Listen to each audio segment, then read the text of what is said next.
How's it going, everybody? This is Mr. Wykstra here, and today we are going to talk about the breakup of the Union here, how all of a sudden, how the war begins. And this is the big question we're actually going to focus on here. What was this fight over? All right, now, you obviously, the major answer and stuff, hopefully you get is, what is this fight over? Well, it's about slavery and stuff. And we've talked a lot about different things that kind of led up to the Civil War at this point. Talked about kind of slavery itself, its growth. If you remember our previous notes, we did talk about some of the other causes of the Civil War. We talked about economic causes like tariffs. We talked about political causes like the Missouri Compromise and the Compromise of 1850 and the Kansas-Nebraska Act. And those political causes, remember, all about the fight over Congress. Who's going to control Congress? Who's going to control the Senate? Who's going to have more power? Would it be northern states or southern states?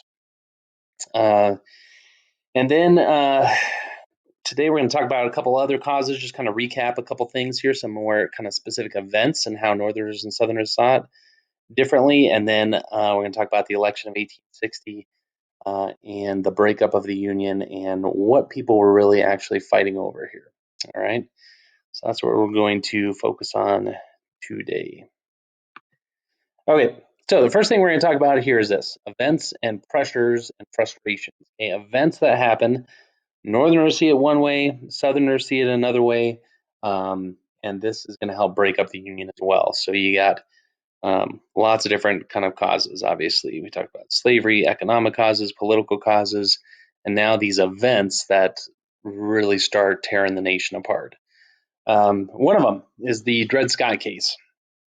Now I'm going to try to quickly summarize this up, but Dred Scott, there's a picture of Dred Scott right here. Dred Scott was a slave living in Missouri, and he moved with his slave owner to a free territory.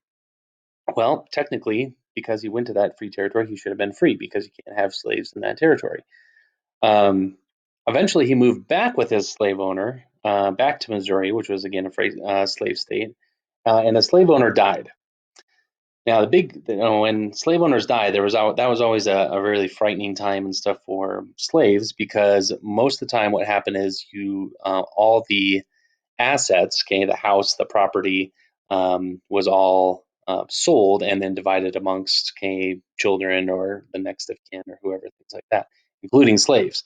So when slave owners died, this was a really scary time because a lot of times slaves were then split away from families. And so Dred Scott, fearful that his daughters, he had two daughters and stuff, were going to be kind of separated from him, sued and said, "Hey, I should have been freed. I should have been when I went to this Minnesota territory, I believe is where he was. I should have been free, even though I come back down to the South. Uh, I should have been freed, and that means my children should be free as well." So he sued, took his case all the way to the Supreme Court. There was lots of kind of fights back and forth and stuff at the state level. Anyway, goes to the Supreme Court, and the Supreme Court, they they do not side with Dred Scott. Okay, they side with kind of the slave owners and stuff, and they say Dred Scott is a slave, should remain a slave, and his children should remain slaves as well. And so now Northerners, especially abolitionists in the North, were horrified by this, because what it really meant then is this: it meant that any slave owner could bring their slave to any free territory or even free state, and that slave and stuff could remain in that free territory or free state and stuff as a slave, meaning there is no free states, that the whole nation is a slave state or a slave country. And so huge implications. Abolitionists are horribly frustrated by this. Obviously, Southerners and stuff kind of see it as a victory on their side. But that definitely deepened the frustrations between the North and South when Dred Scott got this ruling against him here. Another major cause or another event here is Uncle Tom's Cabin. Okay, and here's a picture here of Uncle Tom's Cabin from, I guess, a book online or a compact disc thing. But Uncle Tom's Cabin was a book written by Harry Beecher Stowe. and it was a really like an abolitionist book. Now, Harry Beecher Stowe had lost a child to cholera, knew the horrible pain of losing a child, and wrote a book about slaves and how they lost children. And the story is about Eliza, and she has a child, and she eventually wants him to be free. Anyway, it's a long, complicated story. There was a guy, Uncle Tom, kind of this grandfatherly figure and stuff that helps Eliza and her child escape. But because of his help, Uncle Tom is eventually killed. He is eventually whipped to death. So it's a very highly emotional book. You kind of fall in love with the character of Uncle Tom, this gracious, kind of kind-hearted person and stuff who eventually gets killed. You feel so the sympathy and stuff for Eliza and her child, trying to escape across the river and stuff into the free territory. And so, anyway, very emotional book. Northerners saw firsthand the horrors of slavery a lot more. Southerners complained that the book was fake news, that this sort of stuff didn't happen, that it was this was just kind of they criticized Harry Beecher Stowe, who had never actually seen slavery firsthand. She'd never actually gone to the South and actually seen this. It was more kind of made up in her mind about what slavery really was. They complained that why would a slave owner and stuff actually kill their slave like what happens to Uncle Tom, because they're valuable assets and valuable workers and stuff here. So anyway, Northerners, Southerners see this book very, very differently. Again, another event that kind of really helps break up the Union here. Bleeding Kansas, we talked about before in the kind of political fight here. With Bleeding Kansas, remember there was this incident here with Charles Sumner is beaten with a cane in Congress here. Charles Sumner was an abolitionist who, after he saw a lot of the violence in Bleeding Kansas, made a big speech. And in that speech, he criticized some Southerners and basically kind of called slavery. He said, you know what, basically, slavery makes you violent. Do you know why all this violence is going on in Kansas? It's because of slavery, and slavery makes you violent. Well, there was a Southerner named Preston Brooks who took umbrage and stuff with Charles Sumner's characterization, and basically was like, "Hey, they're calling us violent. How dare you call us violent?" And he beats up Charles Sumner with a cane, thus, in many ways, kind of proving his point and stuff here. But Charles Sumner was almost killed. Northerners were horrified by this. Violence is happening in Congress now. The Southerners actually send Preston Brooks new canes to with little notes on them and stuff that say, "Thank you for protecting the ideals of the South. Here's another cane. If somebody else says anything bad about the South and stuff, then beat them over the head with this one and stuff." So again, this violent attack and stuff seen very, very differently by Northerners and Southerners here. Then, of course, you get John Brown's raid, and I know we've spent the last 2 weeks here talking about John Brown. John Brown was a abolitionist who went to Kansas and participated in the violence there, lost a son in the violence and stuff in Kansas, and then came to Harper's Ferry, Virginia, with a plan to create to seize a bunch of weapons. First of all, at Harper's Ferry, pass them out to slaves, and then basically kind of create a slave army um, that would go from plantation to plantation and free all the slaves. Didn't work. He didn't really kind of think out his plan, didn't tell many people about this. Slaves didn't know that they had to kind of rise up and join him. He raids Harper's Ferry. Town people find out about it. In fact, one of the first people actually killed in the John Brown raid was a free black who was killed um, and at the train station there. So, really horrific kind of situation. Two more of his sons are killed. He is eventually captured, tried for murder and treason, and eventually executed very, very quickly and stuff. But for many abolitionists in the North and stuff, became kind of a hero. People saw his, especially just as his goal of freeing the slaves, as a heroic action, even though a lot of times they criticize a lot of times his methods of trying to create a slave revolt and killing of lots of people. Obviously, Southerners, when they see Northerners praising people like John Brown, this is almost the breaking point for them, where they're just like, this is horrific. How can this happen? How can Northerners cheer on the killing of Southerners? And they see a real threat to their institution of slavery here. So, all these different events, again, leading to this. Oh, and then the last little part of your notes there. Okay, Southerners obviously see him as more of a terrorist. Yeah, but John Brown, probably the one figure that really helped split the nation. Remember, this is happens right before the election year.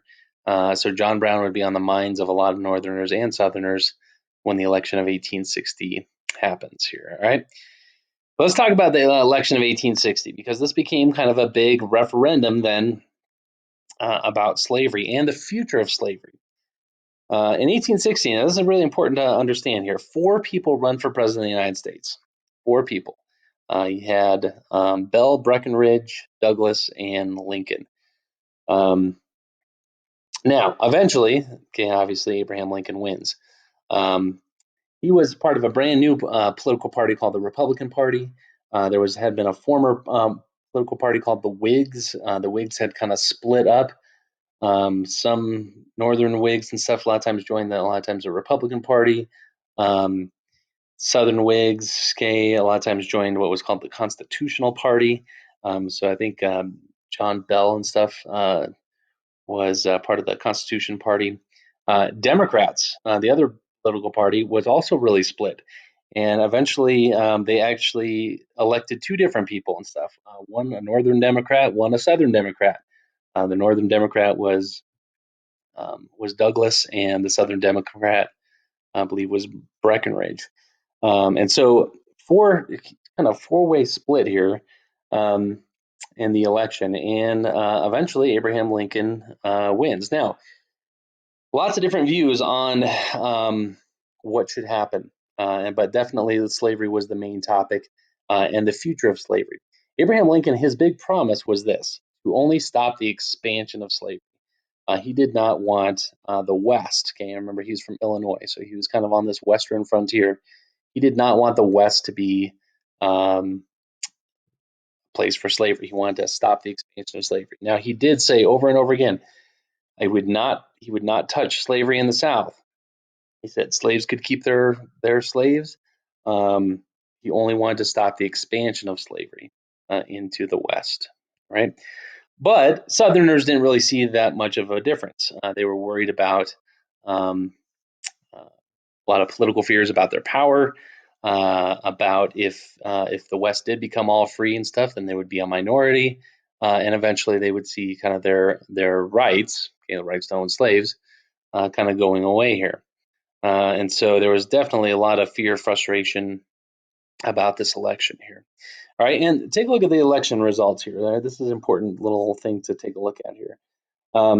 Abraham Lincoln does win because he wins the majority of the Electoral College. Remember, the Electoral College is the points that you receive, which it makes up. It's kind of made up of the number of senators plus the number of members of the House of Representatives that you have. Gives you kind of a total number of points.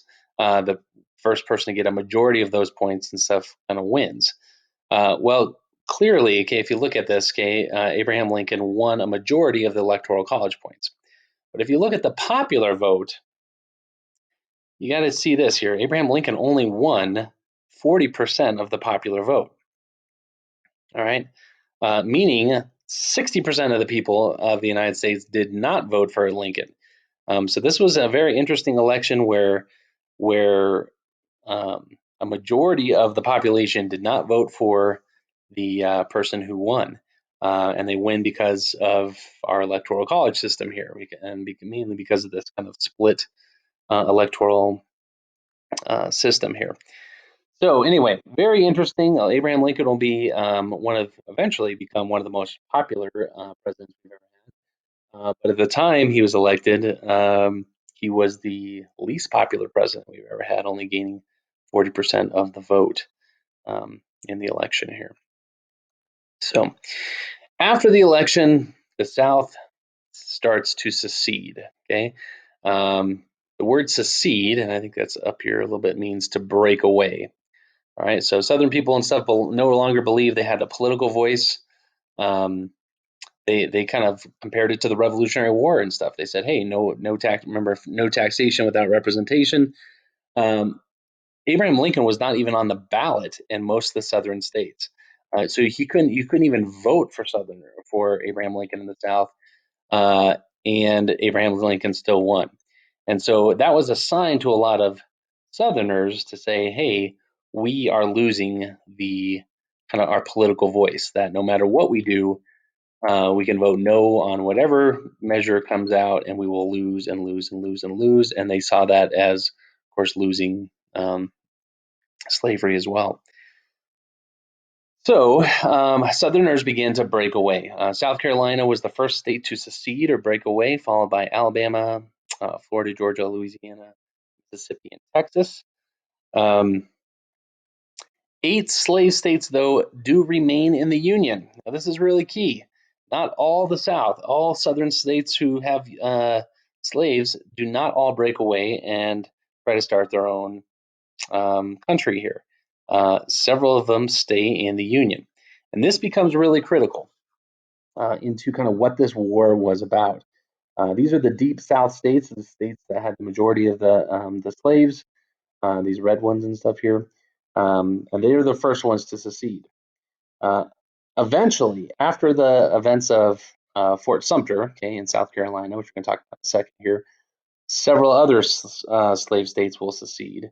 But this is really important to know. 4 states, and eventually a 5th, West Virginia, which we'll talk about later here. 4 states stay in the Union: Delaware, Maryland, Kentucky, and Missouri. Now, these are all slave states that stay in the Union. That despite Abraham Lincoln's election, decide they want to stay in the Union. All right, so this is real key, and we'll talk about that in a second here. So the southern states, those deep southern states there we just talked about, eventually elect their own president. President Jefferson Davis, the first president of the Confederate States of America. They write a constitution similar to the United States, only that it promises slavery will remain forever. So they split away, decide to start their own country. Let me kind of talk about this here, how the war actually begins, right? So one of the first states to secede was South Carolina. And South Carolina, they start seizing federal forts, okay? So let me kind of explain this. So just like Fort Carson in Colorado here that is a federal military base. So it is in Colorado, but it is not necessarily a part of Colorado. It's its own separate area. It has its own police force, its own fire force, its own rules and laws. Um, it is not a part of Colorado. It is its own separate little area, and belongs to the federal government. So there were several forts that were actually in the South that belonged to the Union, okay, the federal government. Well, the South starts seizing some of these federal forts. And Abraham Lincoln says, hey, you cannot do that. That does not belong to you. That would be like Colorado saying that Fort Carson belongs to Colorado. Well, it doesn't. It has its own rules and laws, taxes. There's no Colorado state taxes on Fort Carson. A lot of laws and stuff that Colorado might have do not apply on the military base of Fort Carson. So it's a fascinating kind of little system here. Okay. One of the military bases, was Fort Sumter in Charleston Harbor in South Carolina. They basically kind of threatened, hey, we want you to give up this base. They won't surrender. And eventually the Confederates opened fire. Amazingly, fascinatingly enough, the person that actually opens fire, a guy, what the men who actually are firing on each other actually knew each other very well here. The Confederate uh, general in charge, I think, was Beauregard. His commander, who had taught him artillery, which was General Anderson, was actually in Fort Sumter and stuff. Anyway, so you have teacher versus student, and the student fires on the teacher here. After a while, the fort runs out of ammo and it surrenders. And fascinatingly enough, this is a bloodless beginning to one of the bloodiest conflicts that has ever happened and stuff. Nobody dies in these opening shots of the Civil War. I think a Confederate horse dies in this, and I think what I heard is there is a cannon after they kind of surrendered and stuff. They said, "Hey, we want to take down the flag," and they fire off the cannon and stuff to kind of salute the flag as they're taking it down. And one of the cannons actually explodes and does kill a couple of people inside the fort. So, uh, so besides that, okay, kind of a bloodless beginning to one of the bloodiest conflicts in U.S. history here. Now, this goes back to that question we talked about right in the beginning there. So, what is this war actually about? Okay, is it about slavery? Well, when you ask Northerners and Southerners right at the beginning of this war, what are they fighting over? Their response a lot of times are these other things here. Okay, Southerners would say, "Hey, we're fighting for our rights. We're fighting for, well, what rights? Well, a lot of times, right to own slaves." But they would also, a lot of it actually became a fight over this secession and union. Does a state have the right to break away from the union and start its own country? Now, Southerners would say, "Hey, Southern states voluntarily joined the United States, so why can't they voluntarily unjoin the United States? Once you join the team, are you stuck in the team or can you withdraw from the team?" Well, they said, "Hey, we should be able to withdraw from the team." So, because of that, if you would have asked Southerners what they're fighting for their right to secede. They're fighting for their um, the right to start their own country. Uh, Northerners would say, "Hey, we're fighting for the Union to keep the Union together." That Southern states don't have the right to break away. After the events of uh, Fort Sumter and the firing on Fort Sumter, Abraham Lincoln declared, "Hey, we want some troops," and he called up for the raising of 75,000 troops to stop the South from seceding. And a bunch more states, including Virginia, seceded, saying, "Hey, the reason why we're seceding is because of Northern aggression." And you'll hear a lot of times it's that the Civil War described as the War of Northern aggression against the South, because the North was going to fight to force the Union to stay in the Union, okay, or force the South to stay in the Union. So, um, in many ways, they're fighting over the Declaration of Independence. The words in the Declaration of Independence: "We hold these truths to be self-evident: all men are created equal." Well, Northerners will read that and say, "Hey, we're fighting for that. Everybody in the United States is seen as equal, including African Americans." Southerners would read the second part of that statement, okay, where it says, "We hold these truths to be self-evident: all men are created equal. They are endowed by their nature with certain unalienable rights. Among those are life, liberty, and the pursuit of happiness." And that liberty, their freedom from the um, federal government, their happiness and stuff. They would say that the South is trying, or that North is going to try to take away their property rights, and they see that's what they're fighting over here.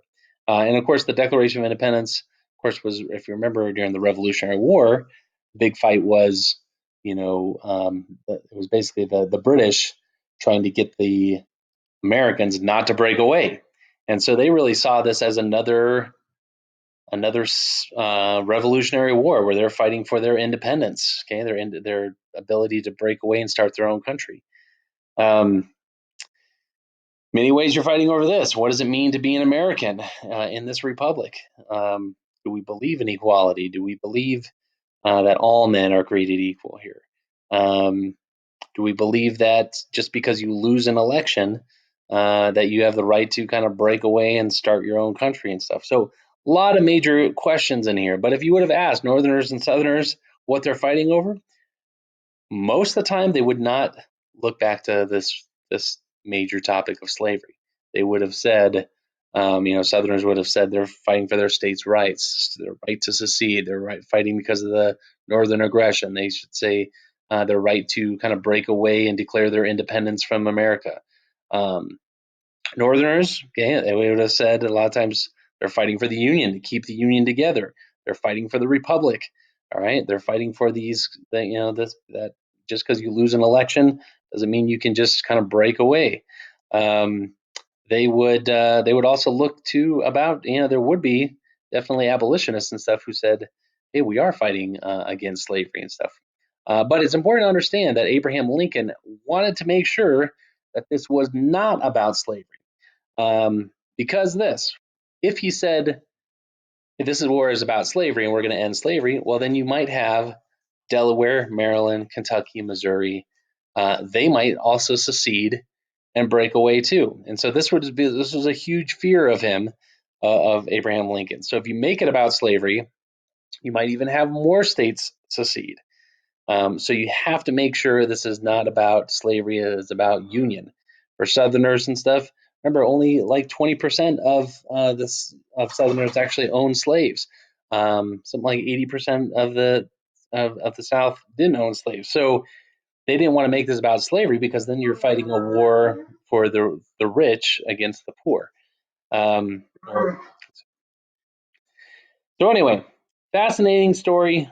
Hopefully you guys got those notes down. I appreciate you guys listening.